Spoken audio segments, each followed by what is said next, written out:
এই মুহূর্তে যে আপডেটে আমাদের নজর রাখতেই হচ্ছে পাকিস্তানের কান্নার, তাতে এবার ট্রাম্পের হস্তক্ষেপ। কেন এই কথা বলছি তার কারণ ভারত পাক সংঘর্ষ বিরতির দাবি করছেন ডোনাল্ড ট্রাম্প। হ্যাঁ, দুদেশই সংঘর্ষ বিরতিতে এমনটাই রাজীব দাবি করছেন ডোনাল্ড ট্রাম্প। আরো ডিটেইলে আপডেট জানবো, অয়ন রয়েছে আমার সঙ্গে নিউজ রুম থেকে। অয়ন, সংঘর্ষ বিরতি ট্রাম্পের কোনো বিষয় নেই।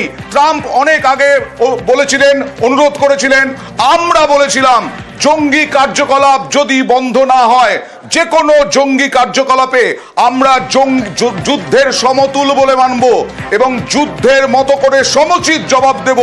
আমরা এখন সময় দিলাম পাকিস্তানকে যে পাকিস্তান সংঘর্ষ বিরতি আমরা ঘোষণা করলাম, কারণ আমরা সংঘর্ষ চাই না, আমরা যুদ্ধ চাইনি, আমরা জঙ্গিদের সঙ্গে লড়াই করতে চেয়েছি, আমরা জঙ্গি ঘাঁটি ধ্বংস করতে চেয়েছি, জঙ্গি কার্যকলাপ আমরা বন্ধ করতে চেয়েছি।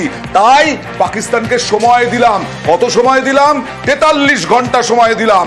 আজকে বিকেল 5টা থেকে আমরা হামলা করব না। যদি হামলা হয় তখন আবার পরশুদিন বেলা 12টার সময় আবার যদি হামলা হয়, সে জঙ্গি হামলাই হোক, সেনাবাহিনীর হামলাই হোক, আবার ডিরেক্টর অফ মিনিস্টার ডিআরএমও সেই জায়গা থেকে আমরা ডিরেক্টর অফ জেনারেল সেইখান থেকে আমরা 12 তারিখে আমরা মিটিং করব পাকিস্তানের সঙ্গে। তারপরে সিদ্ধান্ত হবে। অর্থাৎ এই মুহূর্তের সব থেকে বড় খবর, আমরা সংঘর্ষ বিরতিতে রাজি হলাম, আমরা সংঘর্ষ বিরতি করলাম, পাকিস্তানকে সময় দিলাম 43 ঘন্টা। ভাই, এরপরে জঙ্গি কার্যকলাপ যদি চলে, ভাই এরপরে যদি সেনাবাহিনীর হামলা হয়, তাহলে কিন্তু আমরা ছেড়ে কথা বলবো না। 12 তারিখ, আগামী 12 তারিখ, আজকে বিকেল 5টা থেকে আগামী পরশু সোমবার Director General of Military Operations of Pakistan called the Director General of Military Operations of India at 15:35 hours earlier this afternoon.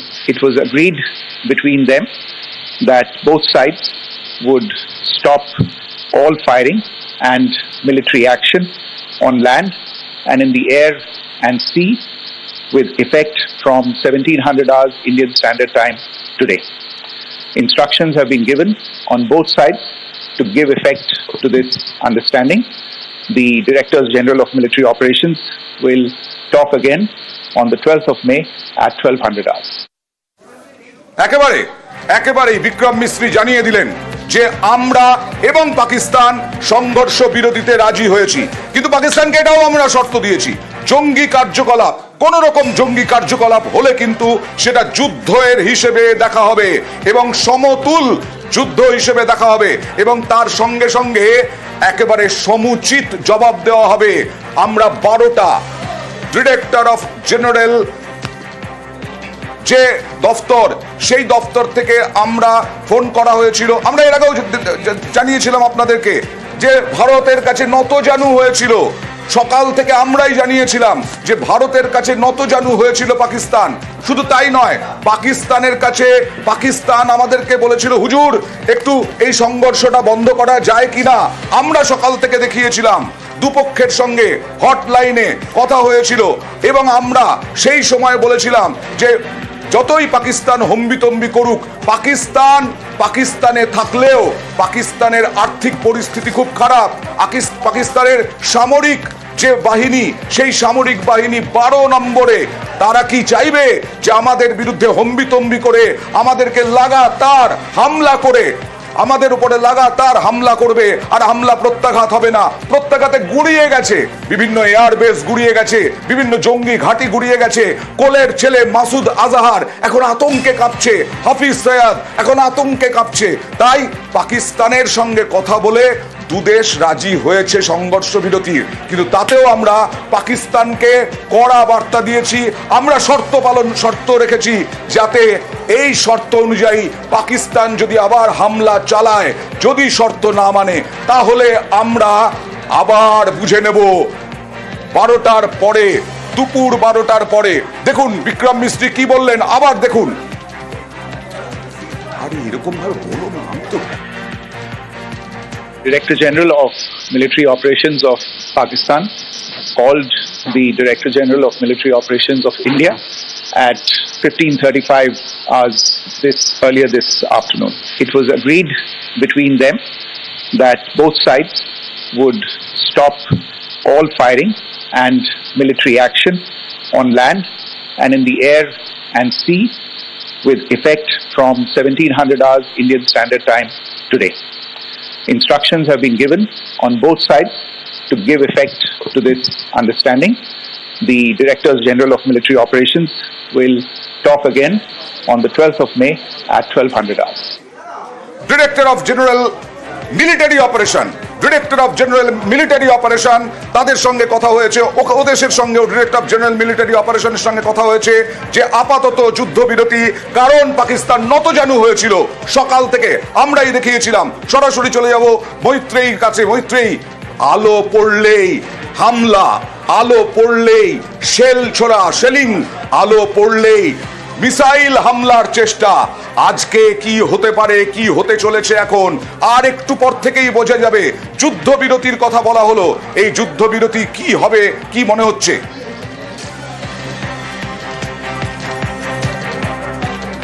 দেখো, যেটা সব থেকে তাৎপর্যপূর্ণ হচ্ছে director general of military operations পাকিস্তানের তরফ থেকে ফোন এসেছিল ভারতের ডিজিএমওর কাছে এবং সেই জায়গায় দাঁড়িয়ে কিন্তু দুপক্ষের কথা হয় এবং যেটা আমরা বিভিন্ন সূত্র মারফত, বিশেষত ডিফেন্স সোর্সেস মারফত আমরা যেটা জানতে পারছি যে পাকিস্তানের ডিজিএমওর তরফ থেকে অনুরোধ করা হয় আলোচনায় বসার জন্য এবং এই দুপক্ষের যাতে তারা কথোপকথন হয় তার জন্য দ্বৈত করেছিল একেবারে মার্কিন সরকার এবং তারা দ্বৈত করার পরে দুপক্ষের তরফ থেকে কথা বলা হয়। কিন্তু এর আসল বিষয়টা হচ্ছে ভারতের তরফ থেকে যে পাল্টা দেওয়া হচ্ছিল, যে একটা মারলে তার পাল্টা 4টে বা 5টা মারা হবে, সেই পরিস্থিতিতে দাঁড়িয়ে আতঙ্কিত হয়ে পড়েছিল পাকিস্তান। তার কারণ আজকে থেকে তুমি যদি দেখো যে একাধিক চেঞ্জেস তারা হয়েছে। তারা এর আগে পর্যন্ত সিভিল এভিয়েশন চালিয়ে যাচ্ছিল, তারা সমস্ত সিভিল এভিয়েশন বন্ধ করে দিয়েছিল, তারা রেড অ্যালার্ট জারি করেছিল তাদের সমস্ত গুরুত্বপূর্ণ শহরে। তার কারণ ভারত যেভাবে একের পর এক হামলা চালাচ্ছিল, যেভাবে প্রত্যাঘাত করছিল, যে হামলা তারা চালাচ্ছে তার 4 গুণ বেশি প্রত্যাঘাত এবং বলা যেতে পারে যেভাবে তাদের কোমর ভেঙে দিচ্ছিল, সেই পরিস্থিতিতে দাঁড়িয়ে নতজানু হওয়া ছাড়া তাদের কাছে অপশন ছিল না। এবার বাস্তবে পরিস্থিতিটা কি? আজকে বিকেল 5টা দেখা যাক কি চিত্র দাঁড়ায়। Director general of military operation, দু দেশেরই মধ্যে কথা হয়েছে এবং আমরা, সম্পূর্ণা গোস্বামী আন্তর্জাতিক সম্পর্ক বিশেষজ্ঞ আমার সঙ্গে আছেন। সম্পূর্ণা, আমরাই দেখিয়েছিলাম এই director general of military operation পাকিস্তানের, তারা নতজানু হয়েছিল সকাল থেকে। তারা বলেছিল যে সংঘর্ষ যদি থামানো যায় তাহলে খুব ভালো হয়। কি মনে হচ্ছে?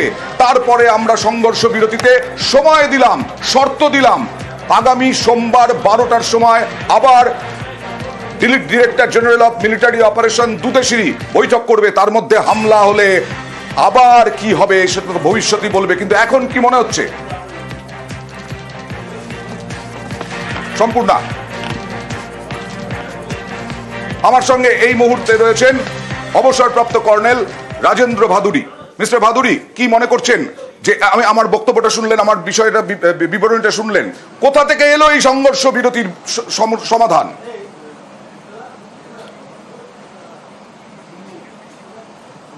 না দেখুন, 100% ডিজিএমও টু ডিজিএমও টক্স নিশ্চয়ই হচ্ছিল ইন ব্যাক চ্যানেল, প্লাস আমি শুনেছিলাম যে এনএসএ টু এনএসএ লেভেলেও ব্যাক চ্যানেল টক্স হচ্ছিল। তো এইখানে যেমন আমরা সামরিকভাবে মিলিটারিলি আমরা পাকিস্তানের আঘাতগুলোকে প্রত্যাঘাত করছিলাম, রেসপন্স দিচ্ছিলাম, কিন্তু ব্যাক চ্যানেলে তো কথাবার্তা নিশ্চয়ই হচ্ছিল, অবভিয়াসলি হচ্ছিল। তার মানে পাকিস্তান খুব বাধ্য হয়ে এটা করেছে। তো এখন ব্যাপারটা হচ্ছে যে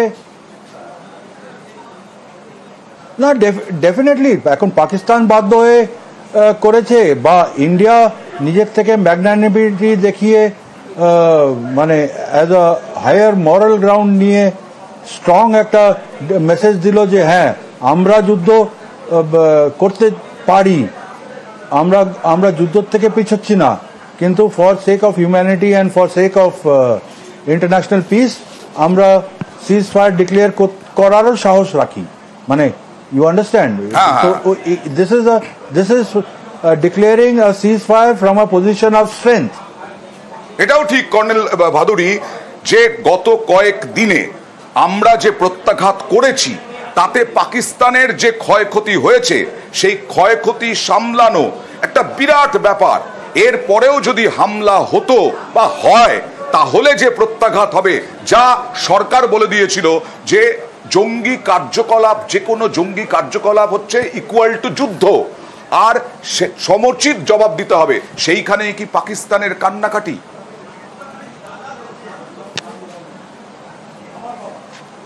হ্যাঁ, এক্স্যাক্টলি, আমি ওটাই বলতে যাচ্ছিলাম।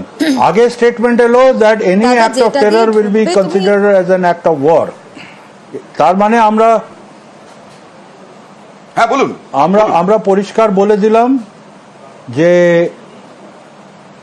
হ্যাঁ, ওই any act of terror will be an act of war বলে দিয়ে আমরা পরিষ্কার করে দিলাম যে কোনো টাইপের অ্যাগ্রেশন আমাদের দিকে হোক by the Pakistani state or by non-state actors being used by Pakistani military as strategic assets, আমাদের ওপরে যদি হামলা করে, আমাদেরকে আঘাত করে, তখন আমরা আমাদের নো ফার্স্ট ইউজের যে পলিসিটা, যে আমরা ফার্স্ট অ্যাটাক করব না, সেইটা আমরা ভুলে যাব, আর আমরা straight away act of war declare করে we will go to war with you and will hit you hard and punish you for your act.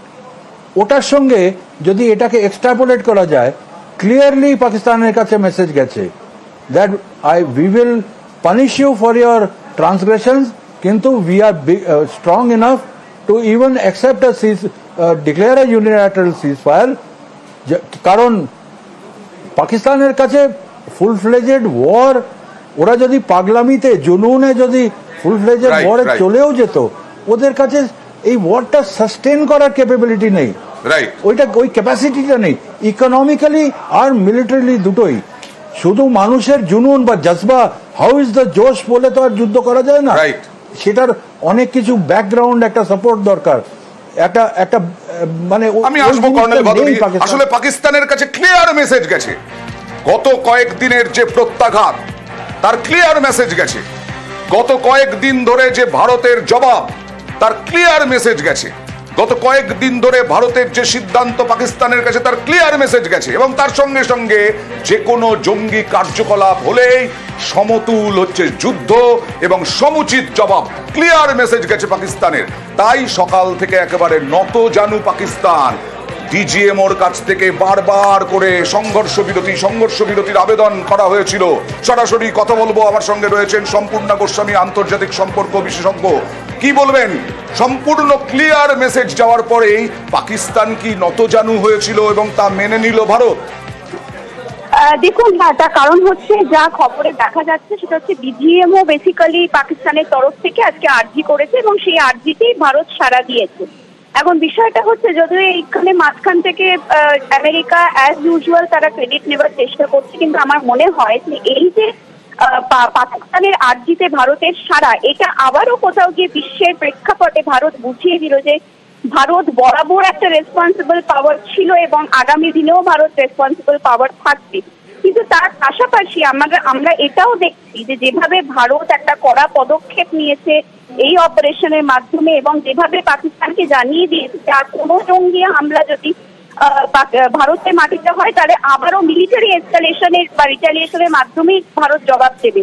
এটাও কিন্তু বিশ্বের প্রেক্ষাপটে আমার মনে হয় ভারত যে একটা ইম্পর্টেন্ট হার্ড পাওয়ার, শুধুমাত্র সফট পাওয়ার না, একটা হার্ড পাওয়ার, একটা মিলিটারি পাওয়ার, সেটা কিন্তু পাকিস্তানকে বুঝিয়ে দিয়েছে ভারত, এবং আগামী দিনে এই বার্তাটা কিন্তু যথেষ্ট গুরুত্বপূর্ণ হিসাবে থেকে যাবে।